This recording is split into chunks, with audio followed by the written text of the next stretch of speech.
AGACENCWIRE Uganda Limited nibo bakwasiba umurimo guri kuzakezaho biliyoni 2 na miliyoni rand home center za Uganda. James Kiganda ingine wa district ya Rukiga nagira ngo itakere kahebwayo abo bureberezi wakigezi eri ryo mu cyaro cyabuzoba omuruka gwa kandago kandi rikombekwaho ebirasi mukaga ikizimbe kizazemo office z'abakuru oburabo bashomesa n'ebindi benji. Ugono gwo kwombekwa Eishomero gurenda kostinga biliyoni 2 na miliyoni 935. Abandi matungira ubupapuro ubu buri koreka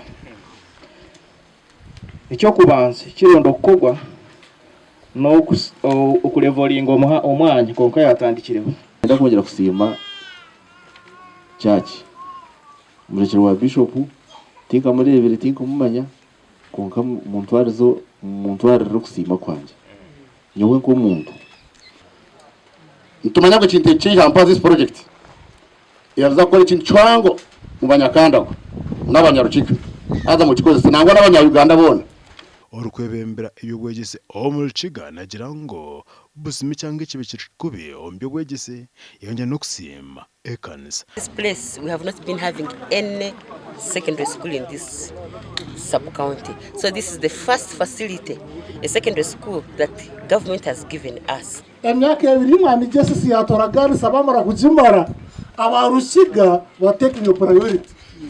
Eishomero tubire twambekeraga ni mashomero nkaga mu district ya Kisoro, Rubanda, Rukiga kandi na Kabale.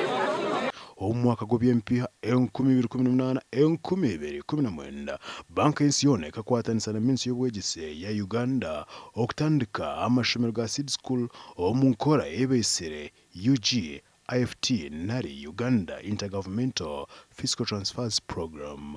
Amakoraga gasha kwa job na manyapuri.